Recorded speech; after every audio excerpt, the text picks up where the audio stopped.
Aujourd'hui, j'ai envie de te proposer un petit exercice de vocabulaire. Du vocabulaire en direct. Pourquoi ? Parce que je suis dehors, c'est l'occasion. Et je ne vais pas te raconter quelque chose aujourd'hui, je vais te parler des verbes de mouvement.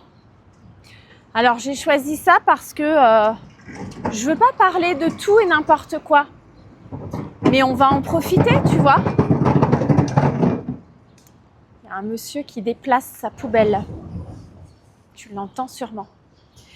Donc les verbes de mouvement, parce que là, je suis en train de marcher. Voilà. Donc on va réviser. Peut-être que ce sera juste une révision pour toi. Peut-être que ce sera aussi une occasion d'apprendre des mots nouveaux. Tu sais, les verbes de déplacement, il y en a beaucoup. On va commencer par des choses simples, puis on va aller un petit peu plus loin. D'accord ? Donc là, tu vois, je marche. Je marche dans la rue. Je marche sur le trottoir. Alors, tu vois, rien que ça, le verbe marcher, très facile, pas de problème. Sauf que j'ai utilisé deux prépositions différentes. J'ai utilisé sur et dans. Voilà, on marche dans la rue. Parce que voilà, la rue, c'est un ensemble de choses et on est dans la rue. Donc, on marche dans la rue. Et puis, on marche sur le trottoir. On n'est pas censé marcher sur la route, Donc, on marche sur le trottoir. Donc là, tu vois, je viens de traverser et je suis sur le trottoir. Et je marche.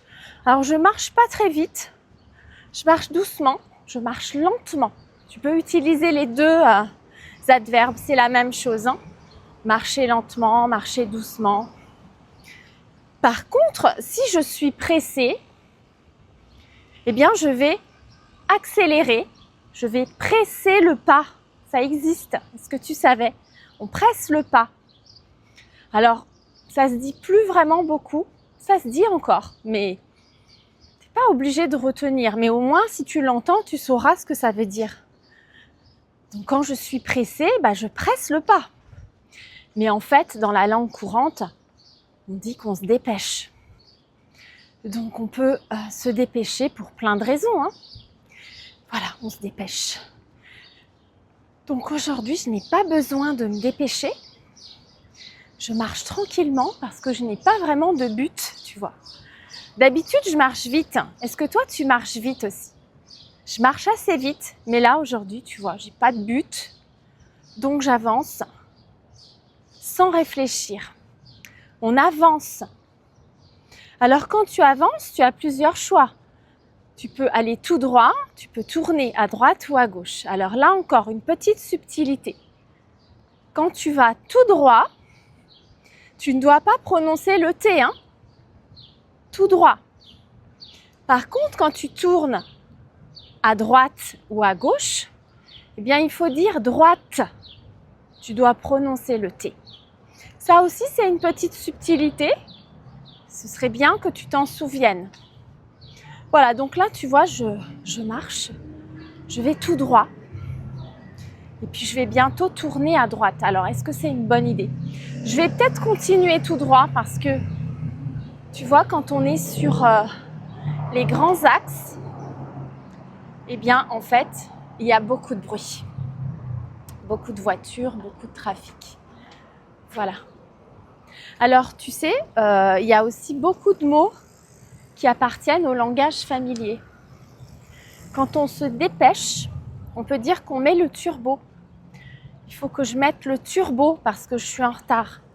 Alors, c'est une expression, Il y a des gens qui ne disent jamais ça, puis il y a des gens qui le disent tout le temps.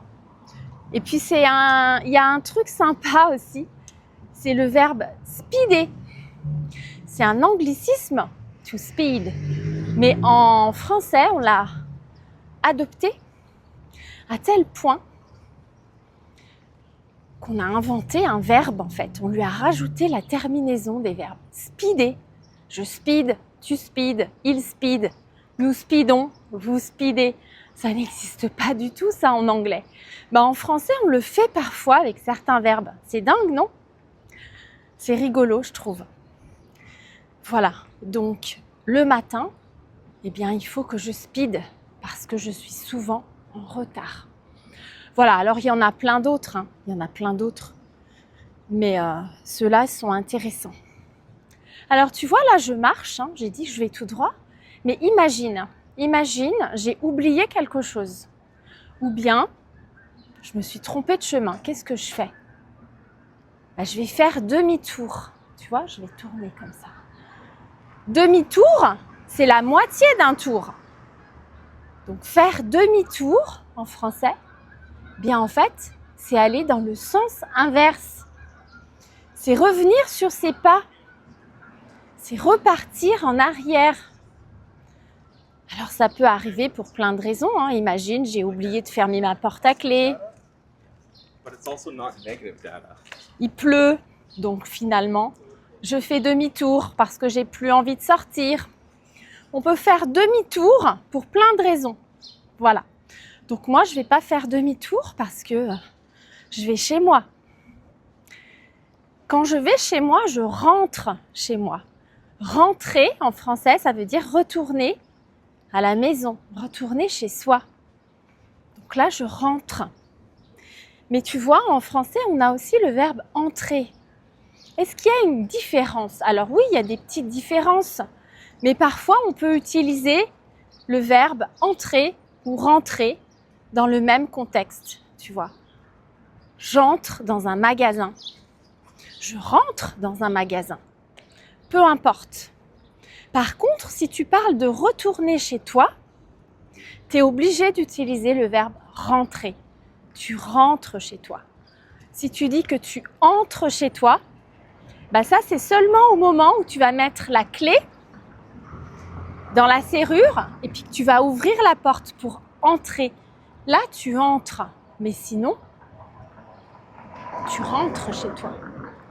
Alors, on va essayer de traverser par là. Ah, attends, on va aller par là. Voilà.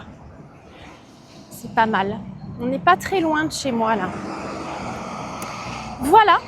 Donc, tu vois, ça fait quand même pas mal de petites nuances. Et puis, tu sais, sur les trottoirs, bien parfois, il y a beaucoup de monde. Il y a des gens qui marchent plus vite que toi. Qu'est-ce que tu fais quand les gens marchent plus vite que toi? Tu les laisses passer. D'accord? Tu les laisses te dépasser. Ou parfois, c'est toi qui marches plus vite. Donc, tu vas dépasser les autres. Dépasser. C'est comme quand tu es en voiture, sauf qu'en voiture, on utilise un autre verbe. On utilise le verbe doubler. Quand tu doubles quelqu'un sur la route, ça veut dire que tu lui passes devant. Eh bien, sur un trottoir, on dépasse les gens ou on se fait dépasser. Voilà. Et puis parfois, il y a des gens qui arrivent dans le sens opposé. Donc peut-être que tu vas te décaler. Ça veut dire que tu vas te pousser. Eh bien oui, on n'a pas le choix parfois. Donc on se décale pour laisser passer quelqu'un. Voilà.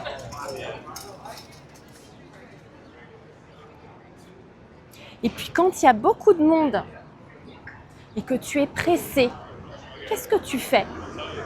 Eh bien en fait, tu vas te faufiler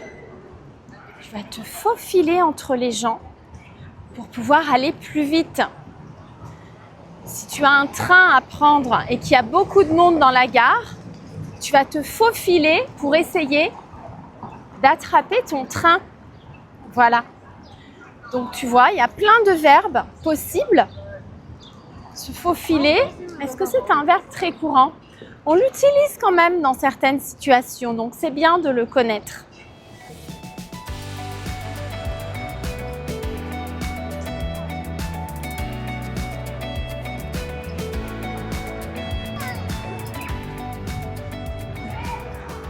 Alors tu vois, là on arrive près d'un parc. Et tout à l'heure, je t'ai dit que j'avais traversé la rue. Traverser la route. Tu peux dire les deux. Eh bien, est-ce que tu savais qu'on peut aussi traverser d'autres choses? On va traverser le parc. On va traverser un quartier. Ça veut dire quoi, traverser en fait? Ça veut dire passer à travers. Ça veut dire qu'on n'a pas l'intention de rester, de s'asseoir, de s'arrêter. Ça veut simplement dire qu'on va passer à travers. Pourquoi est-ce qu'on passe parfois dans les parcs? Bien en fait, parce que c'est plus court. Parfois, ça rend le chemin plus court. Et bien là, tu peux dire que tu vas couper. Couper, c'est comme le verbe couper. C'est couper quoi en fait? C'est couper le trajet pour qu'il soit plus court. Donc on va couper par là. Et puis après, on sera presque arrivé chez moi. Voilà.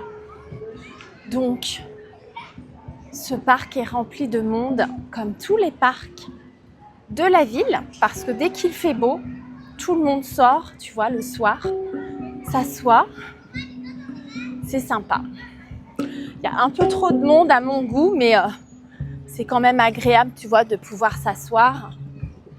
Donc bon, moi, comme je traverse simplement le parc, je ne vais pas m'asseoir, je vais continuer mon chemin. Voilà. Donc une fois que je serai rentrée chez moi, eh bien, je pourrai faire des choses sympas à la maison. Voilà. Alors je ne vais pas continuer trop longtemps parce que je ne veux pas que la vidéo soit trop longue. Je veux que ce soit profitable pour toi parce que s'il y a trop de choses, bah après on sature. Surcharge cognitive, ça s'appelle. Donc je ne veux pas être la cause d'une surcharge cognitive. Tu as déjà de quoi faire avec ce que je t'ai dit aujourd'hui. Et puis bah écoute, de toute façon, on va se voir très bientôt parce que j'ai plein d'autres vidéos sur le feu. À bientôt.